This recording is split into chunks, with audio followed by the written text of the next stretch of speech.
Nesse vídeo de hoje, eu converso com Paula Merlo, diretora de redação da revista Vogue, que trouxe uma capa no mês passado, em maio, com Gisele, com a chamada O Novo Normal, que foi muito polêmica. E agora a nova capa de junho é Para Todos. Vamos ver se é mesmo.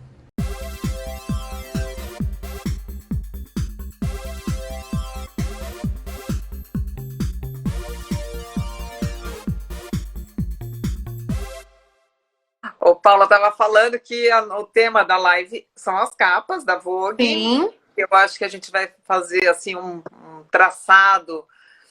Mas antes de começar, eu queria que você contasse um pouquinho o que uma capa tem que... Qual é o papel da capa de uma revista como a Vogue? Antes de você continuar, eu já vou emendar aqui. Para quem não sabe, a Vogue é uma revista do século XIX, a primeira Vogue americana, 1890, deixa eu ver se eu anotei, 92, nasceu nos Estados Unidos. A Vogue americana chegou a vender, gente, tipo 1,5 milhão de exemplares, é um fenômeno mundial. Hoje tem Vogue pelo mundo inteiro. São 28. 28? E contando, porque tem gente abrindo ainda. Então, acho que a última que abriu foi Singapura, talvez. Foi Hong Kong. Enfim, tem coisas novas rolando. Então, a gente não está fechando, a gente está abrindo novas praças. Uau! E ela já foi assim, quer dizer, claro que o mercado editorial encolheu, mas ainda é de uma importância enorme. E no Brasil ela surgiu em 75, né? Ou seja, 45 anos. Então, voltando à primeira pergunta, qual é o papel da capa da Vogue? Eu li umas pessoas falando aí provocar desejo, mas também tem o provocar desejo, mas é claro que é apresentar o espírito, né, daquele momento. Essa é a ideia. E a gente, na capa, a gente dá uma introdução do que vai ser a revista como um todo. Mas, sem dúvida, é provocar desejo, é um escape, é informar, é entreter e é apresentar o espírito dos tempos, daquele momento. Então, esse é o principal. Bom, nós falaremos sobre a penúltima capa de maio. Sim, sim. Mas antes quero fazer um quizzinho rápido. Bom, a primeira capa da Vogue trazia uma socialite. Isso, a Betsy Monteiro de Carvalho. Depois mudou, né? Depois vieram as modelos. As modelos, as celebridades, as modelos. Tá. Modelos. Quem que é a modelo que mais fez capas da Vogue Brasil? Contando que, às vezes, um mês tem várias capas, a gente tem a Gisele, em primeiro lugar. Eu tenho uma cola aqui que foram mais ou menos 35 capas. A gente fez... recentemente teve a Vogue 500, então eu tive a oportunidade de me sentar com quase 500 edições, porque a gente não tem tudo no nosso acervo. Quando trocou de publisher, a gente perdeu algumas pelo meio do caminho, mas... então, algumas eu contei aqui. Então, tem mais... Gisele, mais ou menos 35. Aí depois vem Isabelle, com umas 30. Fontana. Né, Isabelle Fontana. Vou te falar, aí você tinha me perguntado da Naomi, hoje é aniversário da Naomi de 50 anos, né? Naomi fez 8 capas da Vogue, fará mais, se Deus quiser. E Carol Trentini fez muita capa, mas não contei quantas ela fez. Mas na hora que você vai olhando, você fala, meu Deus, a Carol apareceu muito também na Vogue, muito. Mas Gisele foram isso, 35, depois Isabelle Fontana com 30. A primeira capa de uma negra no Brasil, na verdade, foi a reprodução de uma capa americana com a Beverly Johnson. Isso. E foi uma capa sindicada. Conta, explica. Então, o que é uma capa sindicada? Quando a gente sindica alguma coisa, a gente compra, né? Ou essa imagem é cedida pelas nossas irmãs Vogue lá de fora, então de qualquer lugar. Por acaso, essa é uma americana, a Beverly é americana, então na época essa capa foi sindicada.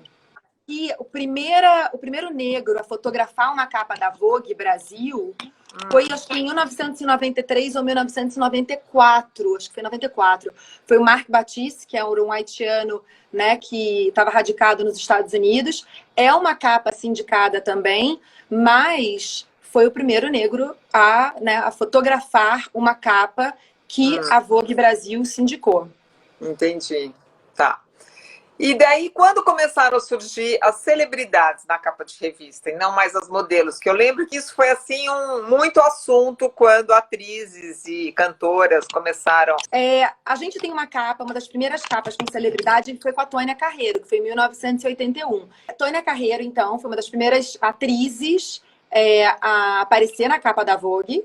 E ela também foi a primeira mulher mais velha, digamos. É engraçado porque ontem, conversando com você, né, o que é uma mulher mais velha hoje, né? O que a gente fala?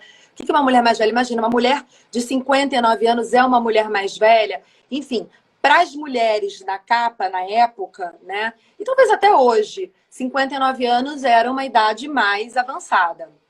Então, Tônia Carreiro, em 81, com 59 anos, foi uma das primeiras celebridades e a mulher mais velha a aparecer na capa de Vogue Brasil. Muito bom. Daí teve Hebe, teve Charles... Aí teve a Hebe, teve o Gilberto Gil, aí teve capas, tiveram edições feitas, Jorge Amado, a gente teve, assim, coisas...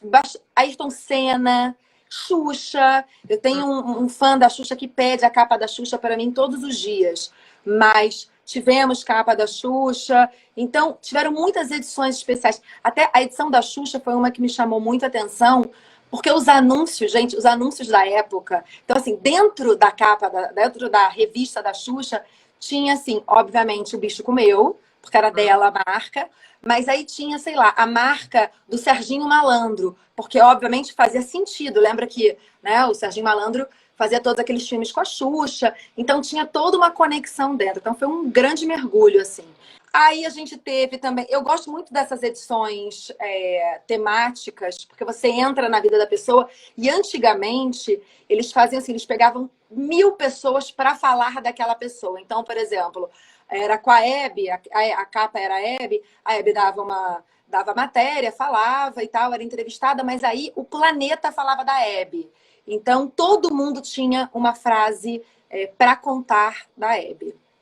Então, isso são capas especiais. Ô, Paula, a Vogue é uma revista de moda? Hoje, o que é moda, né? A gente pensa. Se antigamente a gente falava moda, roupa, eu acho que a Vogue hoje ela é uma bússola de moda. E moda em termos de cultura. Então, o que é moda de roupa, ou o que vai vir a ser moda de roupa? Moda na música, moda na gastronomia, moda nas artes. Então, quando a gente fala de moda, a gente pega o caldeirão de cultura, né? Não é só aquilo que você vai vestir, mas aquilo que você vai ver, que você vai escutar. Então, é moda como bússola cultural. Eu gosto de dizer desse jeito. E isso é que dá espaço para a Vogue trazer um Jorge Amado, um Caetano Veloso, um Gilberto Gil. Com certeza. Exatamente. E o que hoje, o que vende mais? É uma modelo? É uma celebridade? É uma diversidade? O que Olha lá. Eu tô à frente da Vogue há 1 ano e meio. Eu tava te contando que parece que fazem 15 anos que eu tô à frente da Vogue, mas não.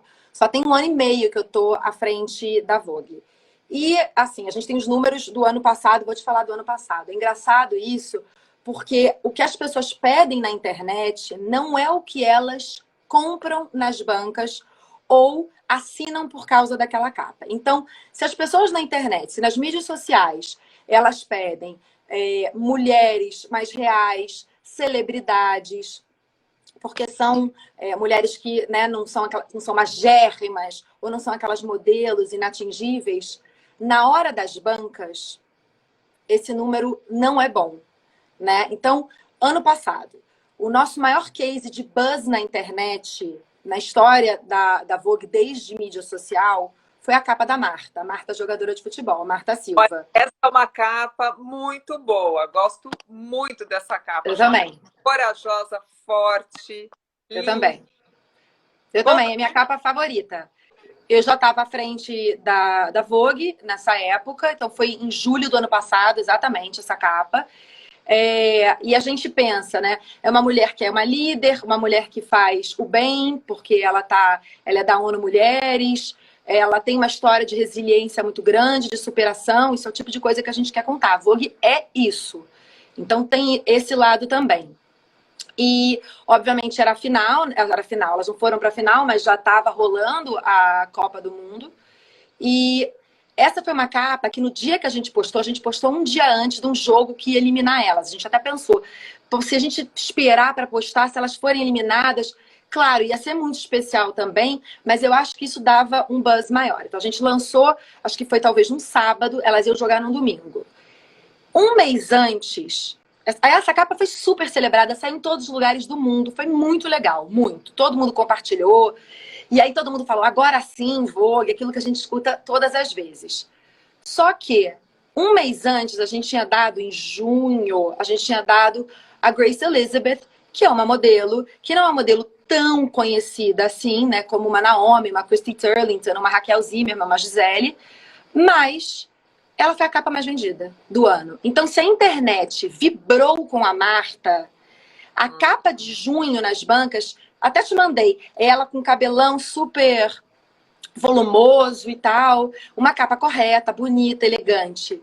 Não teve, exatamente, de Prada, também Prada, apesar da polêmica da Prada do mês passado, ela estava de Prada aí nessa capa, foi a capa mais vendida de 2019.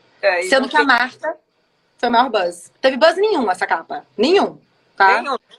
Nenhum. Nenhum. É uma capa quase clássica, né? Exatamente. Exatamente. As capas da Vogue são vendidas para as marcas?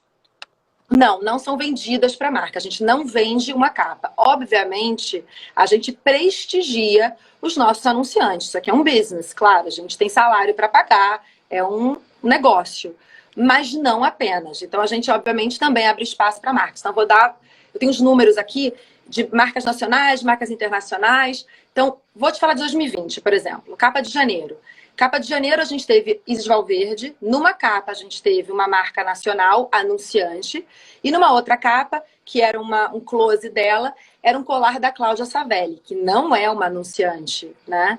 Então, a gente também dá isso. Fevereiro teve a capa... Mas ambas vão para a banca? Como é ambas que é? ambas foram para a banca. Ambas foram para a banca. A gente teve em fevereiro umas, sei lá, 5 capas que a gente deu as New Faces, né? Na edição de fevereiro. Aí na nossa edição de assinante a gente deu a Paradise, para a gente falar do Projeto Ovo, que é um projeto social que a Vogue faz.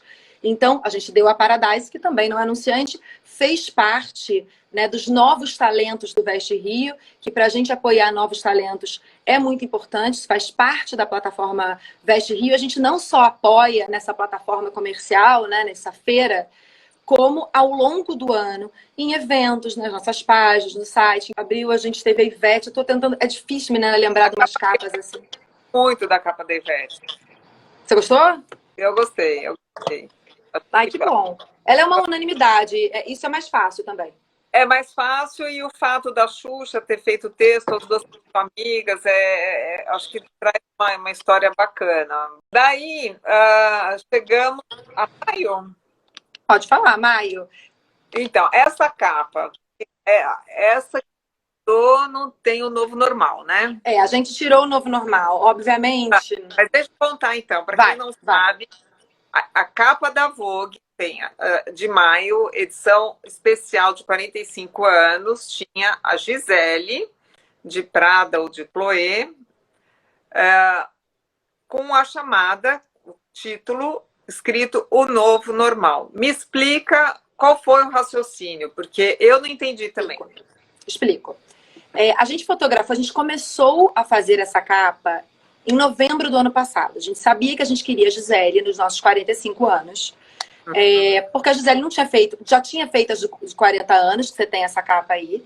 E a Gisele não fez capa ano passado para a Vogue. Geralmente a Gisele faz uma capa por ano para a Vogue. Ela está fotografando cada vez menos, a gente queria trazer Gisele para o nosso aniversário de 45 anos. Então começamos a negociar isso em novembro, clicamos em dezembro, perto do Natal, em Nova York, e negociamos que seria a capa de aniversário da Vogue.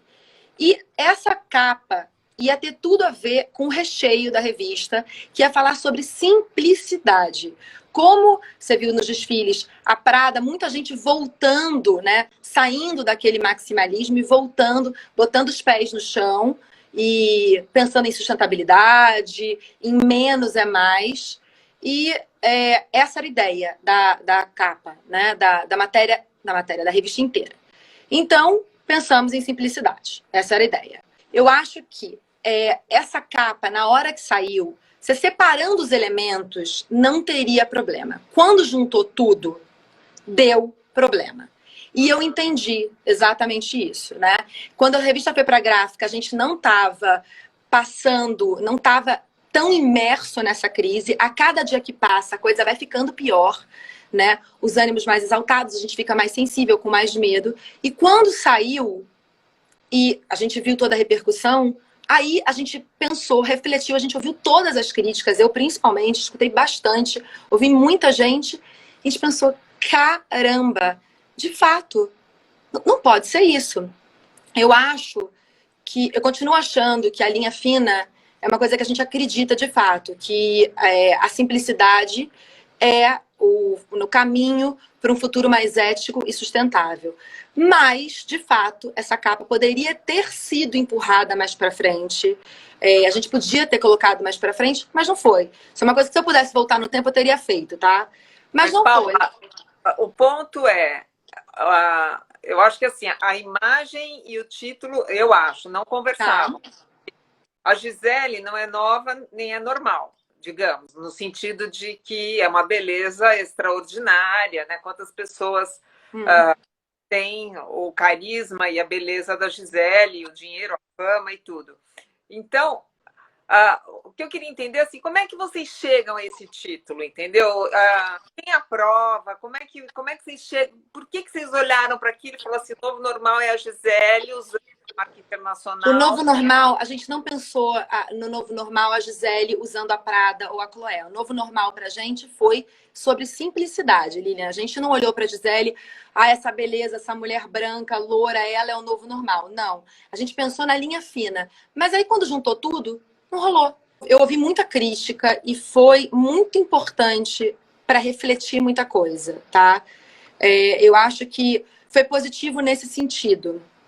A gente ouvir as críticas, entender o que foi falado, conversar com pessoas que de fato têm críticas construtivas para serem feitas, não é todo mundo que tem. Não é todo mundo que é leitor da Vogue, ainda tem isso. E quando eu falo leitor da Vogue, eu falo de pessoas que consomem Vogue em alguma plataforma, porque o leitor da Vogue não é só aquele que vai às bancas comprar revista. É a pessoa que nos consome nas mídias sociais, no nosso site, nos nossos eventos. E foi muito importante entender, mais do que as críticas à capa de maio, porque se tem uma coisa bacana no nosso trabalho, como produtores de conteúdo, é que todo dia é um novo dia. Todo mês eu tenho uma capa nova e todo dia, nas mídias sociais e no site, a gente tem uma oportunidade de construir uma marca de um novo jeito, ou tweak, ou fazer umas melhorias aqui e acolá. Então, eu escutei muito mais do que as críticas à capa, ao novo normal, ao vocês são... Enfim, tudo que a gente escutou, obviamente, que fácil não é, mas nós temos... Acho que é uma coisa muito boa, não só minha, como do meu time. A gente não está fechado. Não é a gente sabe de absolutamente tudo, muito pelo contrário. Eu acho que a Vogue tem chamado cada vez mais pessoas para colaborarem com a gente tem aberto espaço para isso. Mas eu ouvi os anseios, muito do que as pessoas querem, de uma mídia de moda. Mais do que, beleza, o novo normal, puxa, podia não ter feito, podia ter passado, podia. Mas entendi que as pessoas querem colaborar a todo custo. E, apesar de falarem que a mídia impressa está morta, porque isso eu já escutei milhares de vezes, a gente tem que entender da relevância da Vogue e sentir a força e a potência da Vogue nesse momento é muito importante também. Você tinha falado que Para vocês, o novo normal, na verdade, como você estava com com o raciocínio da simplicidade de uma outra de estilo de vida e não conectaram, então, com a pandemia, com o isolamento social, com a crise sanitária, econômica. Sim, não foi isso. A gente estava falando de fato de simplicidade, mas é isso. Na hora que chega para todo mundo, realmente você escuta e você para e você pensa. Então, foi um bom exercício. Agora, a moda hoje, enfim, é super questionada. A moda é uma vitrine e a moda é um radar também. Acho que é por isso que a gente ama a moda, né? Porque acho que uma das virtudes da moda é essa sensibilidade que ela tem para o que a gente chama de Zeitgeist, que é o espírito do tempo, né? Então, neste caso, faltou, né, essa sensibilidade, digamos. E aí, agora, vocês entram com uma capa que tem uma referência histórica muito importante, daí você vai explicar agora para a gente. Essa capa, a ideia dessa capa já foi como uma retratação pelo que tinha acontecido? Deixa eu colocar a capa e daí você conta a história toda. Não, mas se as pessoas estão vendo desse jeito, também não é um problema.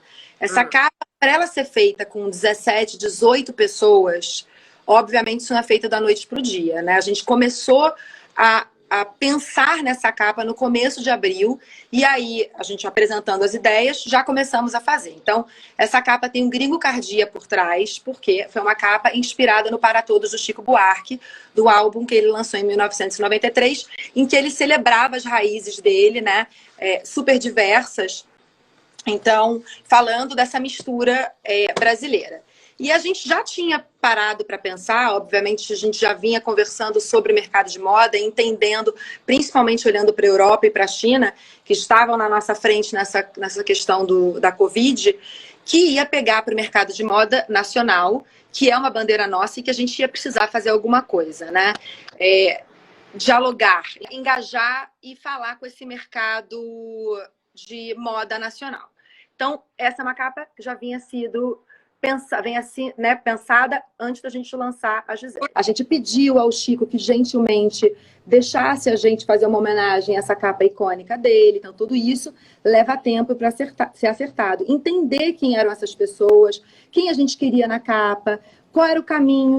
Então, se as pessoas estão vendo como uma retratação, também não é um problema, não vejo um problema. Se as pessoas estão vendo isso de maneira positiva, é o que para mim vale.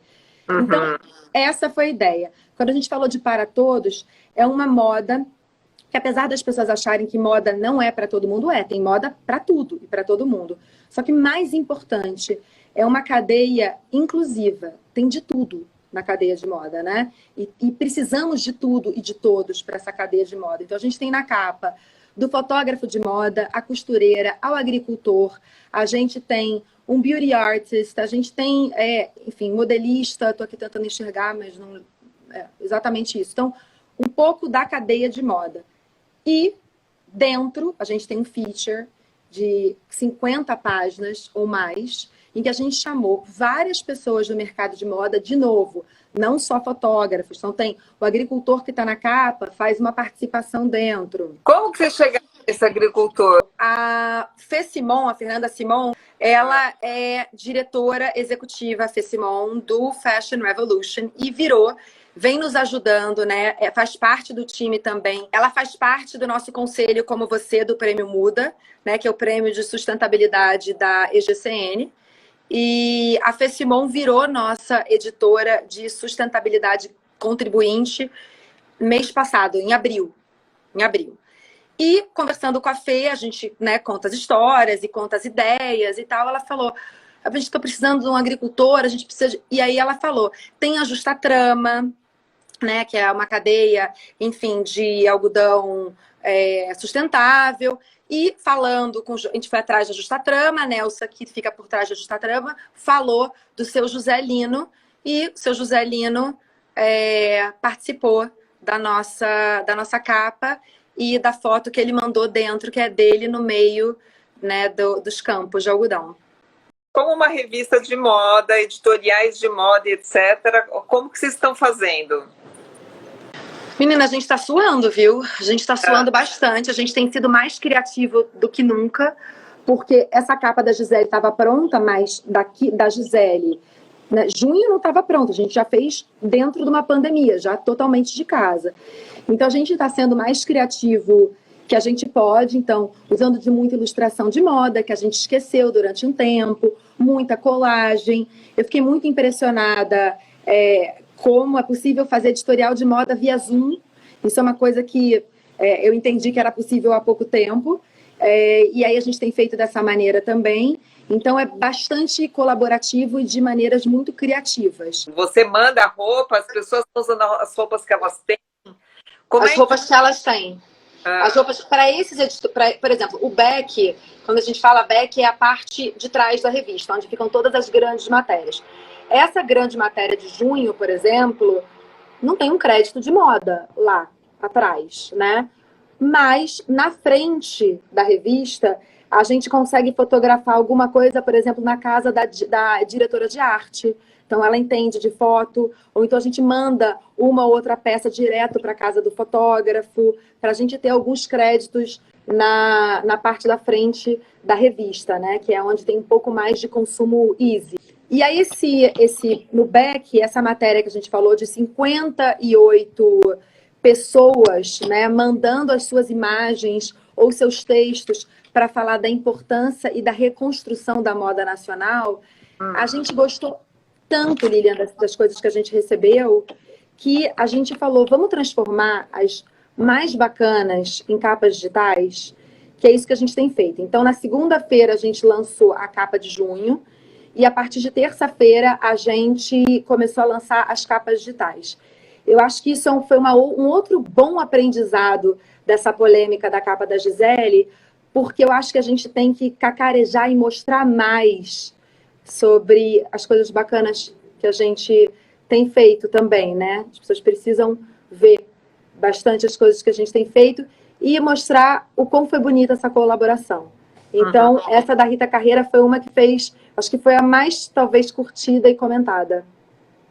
Que é muito interessante, primeiro porque a Rita não está vestindo nada, né? É meio apenas uma samambaia. Apenas uma samambaia, é meio liso, né? Tem um estilo da liso da cantora. E, aliás, a Rita é uma das que está na nossa campanha, eu apoio a moda nacional, gostaria que a Vogue apoiasse a nossa campanha. Vamos apoiar, daremos. A gente até pediu para você um cut, né? Mas não rolou edit, mas não rolou, mas a gente vai postar, fique tranquila.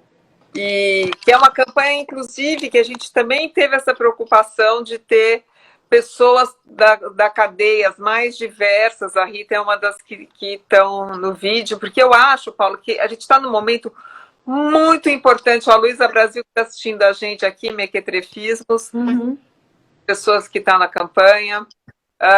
É um momento, especialmente, que se a gente não olhar para dentro e não olhar para o Brasil e der uma força para este mercado da moda brasileira, a gente está perdendo uma oportunidade imensa. Nessa edição de junho, por exemplo, na própria de maio já tinha muita coisa de moda brasileira. O que a gente quer em junho é juntar essas pessoas e entender como vamos reconstruir juntos. Porque eu acho que é uma responsabilidade de todos nós que fazemos parte dessa cadeia. Então, é uma conversa, uma reconstrução de como a gente vai conseguir fazer isso juntos.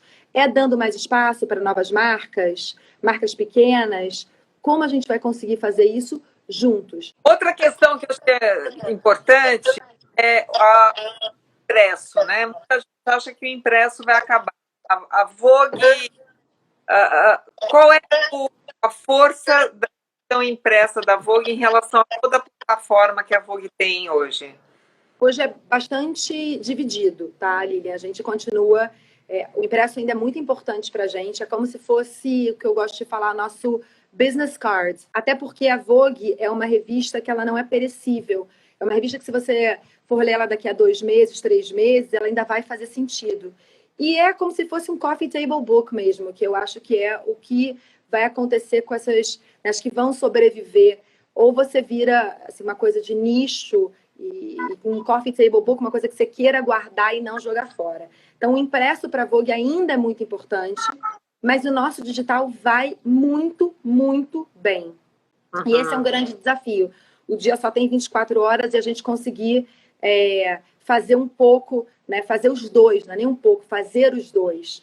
Eu tenho uma equipe que é integrada, então quem faz o digital, eu tenho 2 pessoas que só tocam o digital, mas a equipe, a redação, as pessoas escrevem sobre moda na revista, escrevem sobre moda no digital, beleza na revista, beleza no digital. Então, é uma equipe completamente integrada.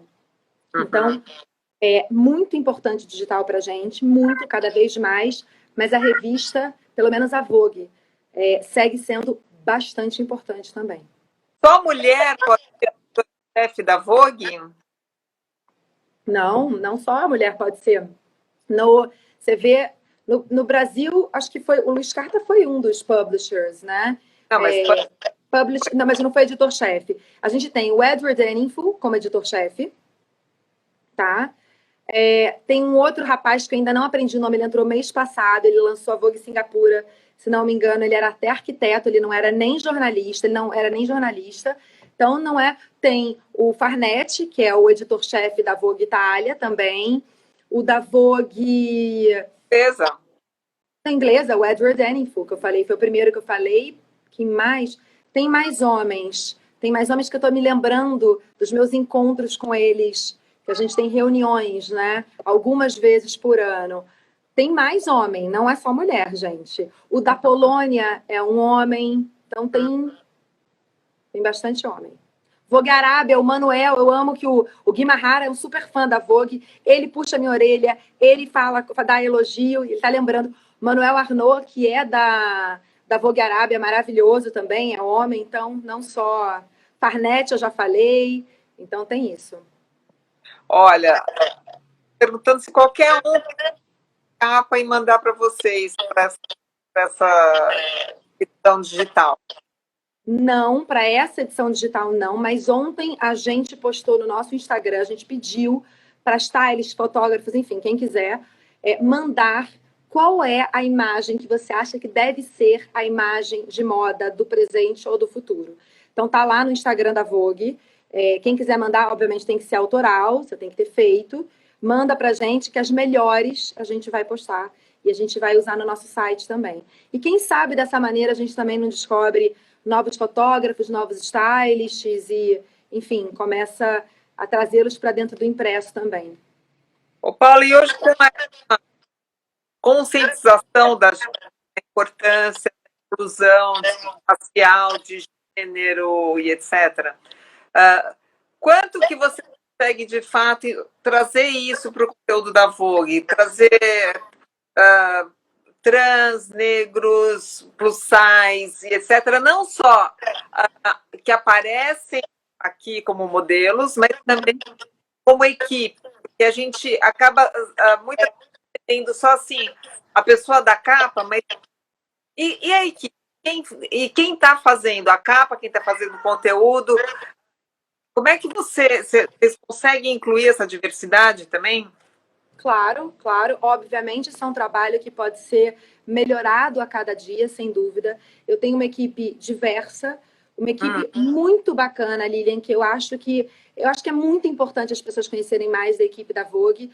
A gente tem se mostrado mais, inclusive, nas nossas lives. Então, para vocês conhecerem quem são as pessoas. Então, estou vendo assim, tem gente acima de 40 anos? Tem. A Cláudia Lima tem 50 anos, por exemplo, e está com a gente. Ela é a mãe da redação por ter 50 anos. Mas a gente tem diversidade, sim.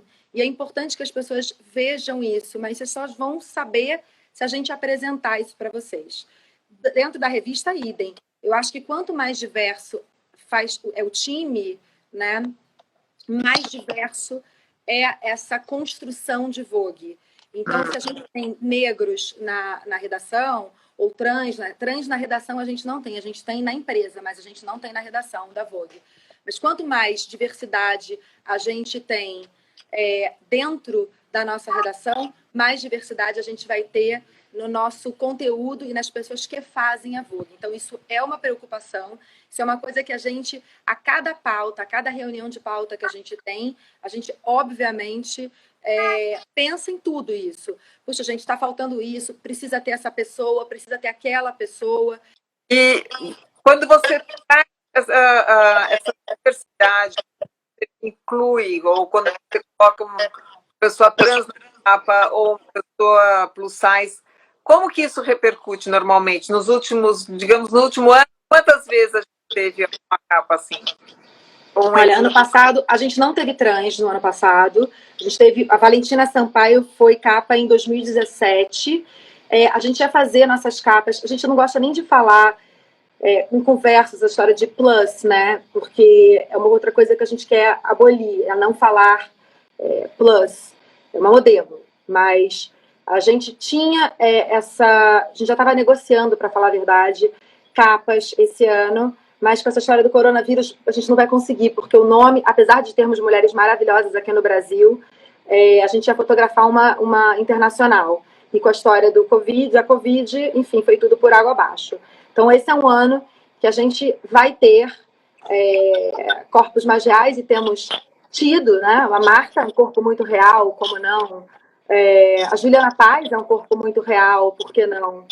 Então, um corpo muito brasileiro, mas é uma preocupação nossa e a gente vai fazer esse ano. Já estava nos nossos planos, mas com a pandemia a gente não pôde fotografar fora. Eu acho importante, assim, de tudo que a gente está falando, Paula, as pessoas entenderem que todo mundo erra. E a gente, como comunicador, como veículo e etc., também erra, claro. E imagino que um erro da Vogue tem uma repercussão muito séria, porque é a Vogue, né? Então, eu adoro a frase do pai, do avô da Natalie Klein, ou do pai, que na verdade é um princípio de vida, né? Que a sua responsabilidade é do tamanho do seu privilégio.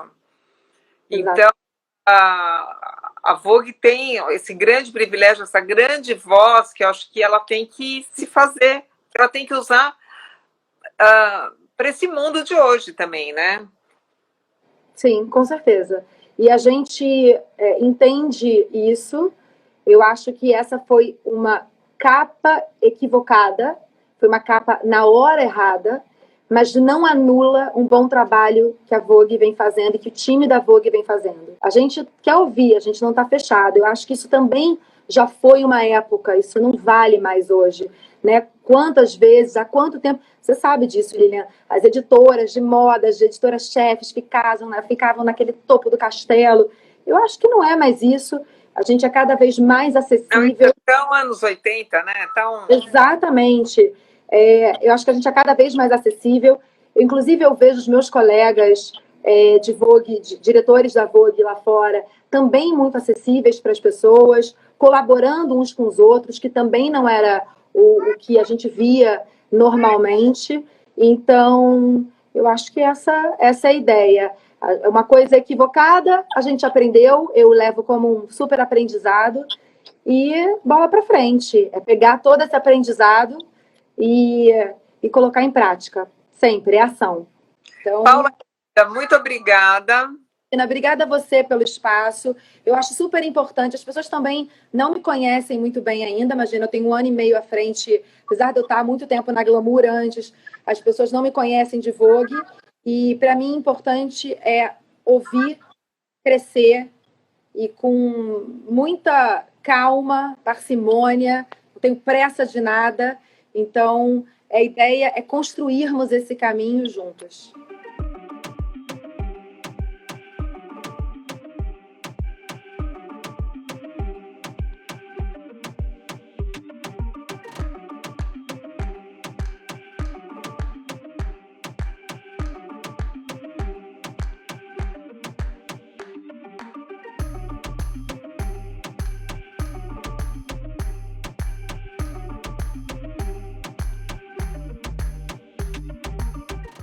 Então, se você gostou desse vídeo, por favor, deixa aqueles 3 Cs.